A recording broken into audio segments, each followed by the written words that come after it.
सुनीता की किताब से पहले भी मेरा इन सभी स्थानों से साबका पड़ा था। मैं भी नेपाल की तराई की ओरिजिन से हूँ। गोरखपुर ही में पैदा हुआ, लेकिन हम लोग का एंसेस्ट्रल प्लेस सब नेपाल की तराई में है। और हम लोग के बचपन में होता था कि तो उसका मुंडन कहीं भी हो सकता था, लेकिन उसका एक टूडन होता था जो सिहा भार भगवती होती थी, जो कहीं नेपाल और डगरूपुर, ये सिहा भार भगवती है, और वहाँ जाके फिर एक बार होना था। तो उस प्रक्रिया में कई बार अपने लिए, अपने भाई बहनों के लिए, अपने चाचा के बच्चों के लिए गया। और एकदम जंगल से लगा हुआ इलाका, एकदम फॉरेस्ट, धूप बहुत कम आती हो जहाँ, उस तरह के वनीय क्षेत्र में।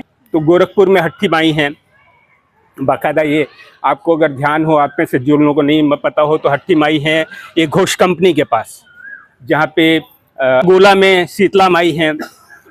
इधर आप बढ़ेंगे, सम्मे माता का स्थान है, जब हम लोग जंगल माता दीन की तरफ जाते हैं, फर्टिलाइजर की तरफ। फिर बन सप्ती, बन का इलाका एकदम पास में ही, अपने कुश्मी जंगल के तुरंत बाद, कुश्मी जंगल से होकर जैसे आगे बढ़ेंगे आपको बन सप्ती मिलेगी, तरकुलहा देवी मिलेंगी, तरकुल।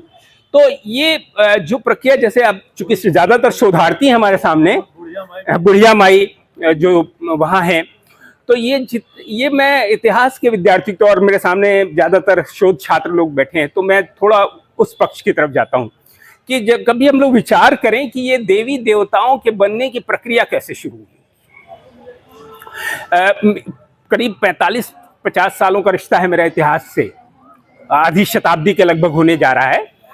और इस बीच मैं इस बात पे 100% मतलब पहुंच चुका हूं इस निर्णय पे कि देवी देवताओं का सृजन सब मनुष्यों ने किया है। देवताओं ने आदमी बनाया कि नहीं बताया, वो अलग बात है, लेकिन आदमियों ने देवी देवताओं को बनाया है। और ये पक्का मैं इस निष्कर्ष पे अब तक पहुंच चुका हूं। और अभी राजा रवि वर्मा का नाम सबने सुना होगा, और अभी ये तथ्य सामने आया है कि राजा रवि वर्मा को लक्ष्मी की मूर्ति या तस्वीर बनानी थी, तो उन्होंने महाराष्ट्र में एक मॉडल को लिया और उसी मॉडल को उन्होंने लक्ष्मी के रूप में भी चित्रित किया, और बाद में उनको फिर कहीं से कॉन्ट्रैक्ट मिला किसी और देवी के लिए, तो फिर उसी मॉडल को लिया। तो ये मैं जो इशारा कर रहा हूं आपको कि के बारे में बात करूं अगर, तो कोरिया के बुद्ध को जाएंगे तो कोरियन टच आ जाता है। चाइना में जाते हैं हम लोग तो बुद्ध कुछ, ये लाफिंग बुद्धा जो आपको दिखता है, चाइना से आपको मिला हुआ है। कुशीनगर में जिस बुद्ध को आप देखते हैं वो अलग बुद्ध है। अब होता क्या है कि हमारे अपने सौंदर्य बोध होते हैं, किस रंग की स्त्री सुंदर होगी या किस रंग का पुरुष, कैसे बाल होने चाहिए। तो जिस कलाकार का जो सौंदर्य बोध था, जब उसको बनाने की जरूरत पड़ी उस देवी या देवता को, तो उसने अपने सौंदर्य बोध के जो उच्चतम प्रतिमान थे उनका समावेश उन मूर्तियों में किया। और इस तरह से आप एक ही दुर्गा को बंगाल में देखते हैं, उसी दुर्गा को आप किसी गांव में देखिए। इसी प्रक्रिया की तरफ इसने इशारा किया कि जैसे कैसे देवियां बनी, कैसे तो देवी देवता बने कैसे, कि जिनसे हम डरे वो सब, तो बिजली कड़कती है डर लगता है, वो एक देवता हो जाएंगे। बारिश बहुत ठिकाना ढूंढना मुश्किल है, पक्के मकान नहीं बने थे, फूस के मकान में पानी घुस जाएगा, बाढ़ आ जाएगी, वो एक देवता बन गए। तो जिन जिन चीजों से हम डरे सब एक एक देवता या देवी के रूप में, और या फिर जिनके प्रति हम कृतज्ञ थे, जैसे सूर्य, वो देवता बन गए। प्रकृति के वो सारे रूप में जो दो ही चीज समझ में आती है, आप उसको जोड़ लेंगे, आप हमसे ज्यादा, हर आने वाली पीढ़ी अपने वाले पहले वाले से ज्यादा स्मार्ट होती है। तो आप सबके ऊपर मैं सोचता हूं कि मैं जहां तक पहुंच रहा हूं उससे आगे आप बढ़ जाएंगे और अच्छा सोच पाएंगे। तो देखें तो सम्मान प्रकट करने के लिए कुछ जिनके प्रति हम आभारी थे कि उन्होंने हमको ये मदद करी हमारे जीवन को सरल बनाने में, तो ऐसे देवी देवता तो वो हो गए जिनको सुनीता कह रही है कि वो ग्राम के अंदर, मकान के अंदर रहने वाले लोग हैं, परिवार में रहने वाली लोग हैं। सती सावित्री का मसला भी काफी डिटेल में इनकी किताब आप पढ़ेंगे तो पता चलेगा कि क्यों इस तरह के मिथक गढ़े हो गए होंगे।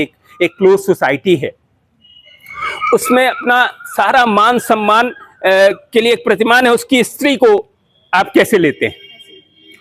इसका एक हल्का सा इशारा मैं कर दूं कि सारी गालियां जो बनी किसी पुरुष को बेइज्जत करना है, लेकिन गालियां किसके लिए बनती हैं? जब गॉड के देखिएगा इस पूरे क्षेत्र में हम लोग के, तो ये जो अपने पूरे मान सम्मान नाक का प्रश्न बना लिया स्त्री को, और किसी के नाक, सुपर्णखा की नाक कहीं काटी गई, वो काटी गई रावण की नाक। भाई आप इस तरह भी तो सोच सकते हैं कि सुपर्णखा अगर एक सुंदर स्त्री का एक सुंदर पुरुष पे दिल आ गया और उसने प्रणय निवेदन कर दिया, तो ये कितनी क्रूरता की बात थी कि उसका नाक काट लिया जाए। इस नजरिए से भी सोचिए कि एक तो सहज भावनाएं है ना, एक वन प्रांत में दो सुकोमल यंग या हमारी जो सोच होगी उस तरह के कोई पुरुष दिख रहे हैं, और वो वहां की राजकुमारी है उस राज्य की, उसका दिल आ गया। लेकिन ये इस तरह से चीजों को नहीं देखते हम लोग। बहुत बार बिना सवाल किए हट्टी माई को क्यों चढ़ाने जाती है मेरी माँ कराही, मैं 20 बार गया हूँगा, लेकिन कभी पूछा नहीं कि तुमने हट्टी माई को क्यों चढ़ाया। या चैत नवरात्र आने वाला है, एक बड़ा सा पोखरा, उसके बगल में एकदम खुला हुआ मैदान, और जिसमें दिन में पुलिस वाले सुबह दौड़ते उड़ते थे, वहां मेरी दादी रात को 12 बजे उनको कढ़ाई चढ़ानी होती थी। अब वो किस देवी की पूजा करती थी, लेकिन उस दिन हम लोग को जगे रहना पड़ता था, इसलिए पानी का बहुत है। और वो हमारी दादी के मन में जिस तरह के भय रहे होंगे, उनको जिस तरह के संस्कार मिले होंगे, वो क्या खिलाती हैं उनके हिसाब से बेस्ट पूड़ी हलवा होता था। अभी बहुत सारे लोग आप में से नाक भाव सिकोड़ लेंगे कि हलवा पूड़ी कौन सी, लपसी। फिर इसने बताया कि मुझे अद्भुत बात जो उसकी किताब में लगी कि अभी तो ये सब चीजें तो इतिहास के विद्यार्थी को तो थोड़ा थोड़ा मैंने बोलते हुए, जैसा अनिल कह रहे थे कि हम लोगों को अवसर मिलते रहते हैं, तो अपने विषय के इतर भी किसी ने अपनी किताब दे गए, बोला सर आ जाइएगा, तो उनकी किताब पढ़ ली। कुछ की किताब से पता चला कि देवियों की भी जातियां होती हैं। और बाकायदा नेपाल में किसी गई इंटरव्यू के लिए, तो उसने बताया कि ये फलानी देवी जो है वो उन्हीं के गोत्र की हैं, परमहंस चतुर्वेदी साहब, बहन कात्यायनी। हाँ कात्यायनी, मतलब जो अब आप नवरात्र में तो सबके फोटो छपते हैं, कसमांडा, कात्यायनी, अब किसने उनको देखा। अद्भुत बात यह है कि आदमी ने देखा नहीं, लेकिन सबकी तस्वीरें 9 दिन छपेंगी। वो क्या क्या दे सकती हैं ये बताया जाएगा।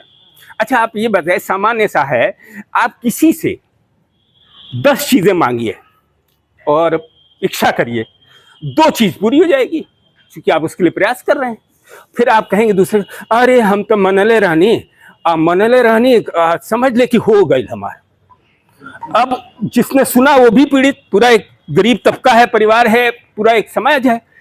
अच्छा ही कहले संतोषी माई, अचानक हम लोग जब इंटर में थे तो संतोषी माई अचानक प्रकट हुई, जो शुक्रवार को जिनका व्रत होता था, जिनमें नमक नहीं खाते थे, गुड़ खाते थे। और एक फिल्म आई, मैं तो फिल्मों का विद्यार्थी हूँ, फिल्म इतिहास का, उनको प्रकट, हाँ नहीं, फिल्म के पहले वो आ चुकी थी, उनको पैन इंडियन फिनोमिनन बनाने में, अखिल भारतीय देवी बनाने का काम उस फिल्म ने किया, जो गोल्डन जुबली 50 हफ्ते अगर कोई फिल्म एक ही थिएटर में चलती थी लगातार 4 शो में, तो उसको हम लोग गोल्डन जुबली कहते थे। तो गोरखपुर के विजय सिनेमा में उसने गोल्डन जुबली मनाया, फिर 60 हफ्ते उसने पूरे किए, हीरक जयंती तक वो फिल्म पहुंची थी। तो ऐसे ही अपनी जरूरतों के हिसाब से, और अब तो बाजार अपनी जरूरतों के हिसाब से देवी देवता बना रहा है कि कौन सी डिजाइनर साड़ी पहनेंगी दुर्गा जी, या फलानी लक्ष्मी जी कौन सा पहनेंगी है।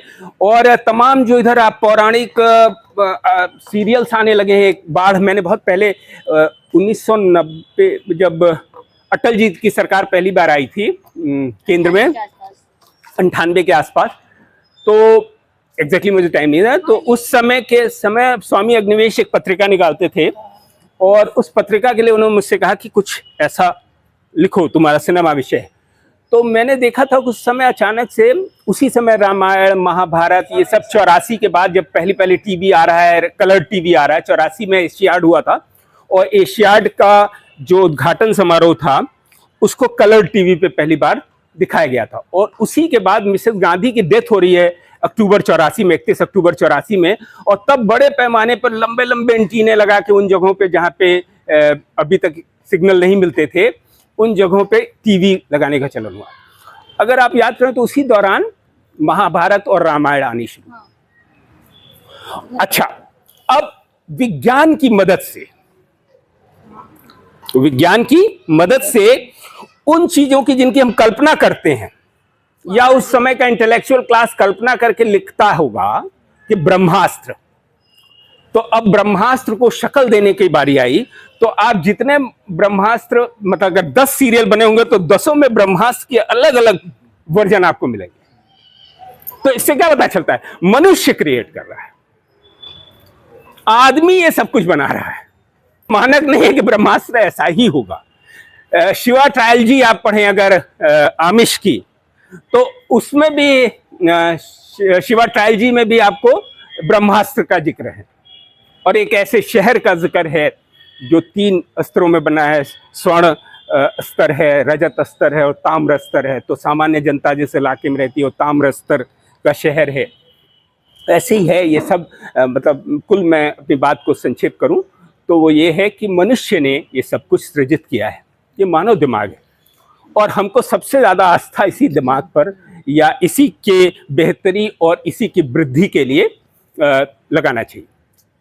यहीं से एक दूसरा सवाल जो शोध को लेकर अनिल अभी उठा रहे थे, मैं भी उसी का पार्ट था। 6 महीने पहले तक मैं भी वही था जो ये कर रहे थे। तो सचमुच ये है कि हम लोग के साथ इतनी बड़ी संख्या में तो हिंदी के शोध छात्र हैं। अगर पूरी यूनिवर्सिटी के बैठा दे तो ऑडिटोरियम भर जाए।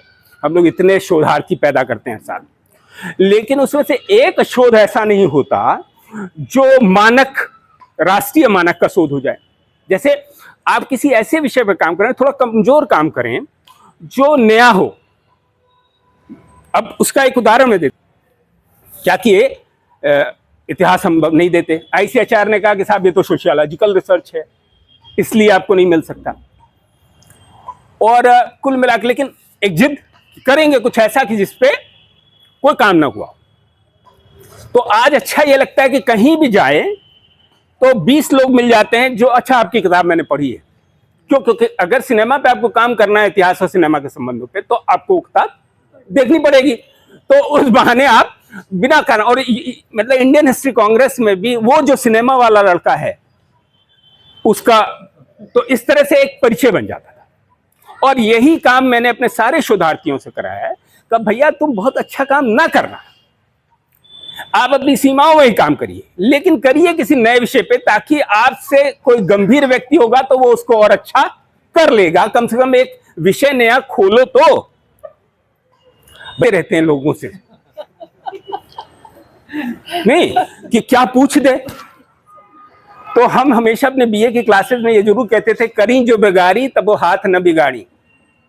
अगर गलती से BA करने आ गए हो तो भी कुछ पढ़ लिख लो, इसलिए कि स्टेशन पे जाओगे, कभी कोई कहेगा तुमसे कि ये ट्रेन कहाँ जाती है, आप कहेंगे साहब हमको नहीं पता, देखने में तो आप पढ़े लिखे लगते हैं। अरे मतलब पढ़े लिखे होने को मतलब हमको सब पता है कि ट्रेन कहाँ जाएगी। लेकिन अब आर्गुमेंट आप सोचिए कि उससे जो बात मैं कहना चाहता हूं ये कि आपको पढ़ा लिखा जान के आपसे कुछ भी पूछा जा सकता है। और एजुकेशन की जो परिभाषा मुझे बहुत पसंद आती है, education is to know something about everything, everything about one thing and something about everything. एक पढ़े लिखे आदमी को अपने समय के सारे विषयों में थोड़ी बहुत उसकी दिलचस्पी और गति होनी चाहिए, तभी वो पढ़ा लिखा आदमी है। इसी नजरिए से कोई ट्रेन से वाला आपसे पूछे भाई साहब ये ट्रेन कहां जाएगी, और ठीक है उसका वो देख रहा है आप थोड़े पढ़े लिखे लग रहे हैं तो आपसे पूछ लिया। और मानव स्वभाव है, कुली से भी हम लोग पूछते रहते हैं कितनी देर में जाएगी, कौन नंबर प्लेटफॉर्म पे लगेगी। तो ये कुछ बातें थी।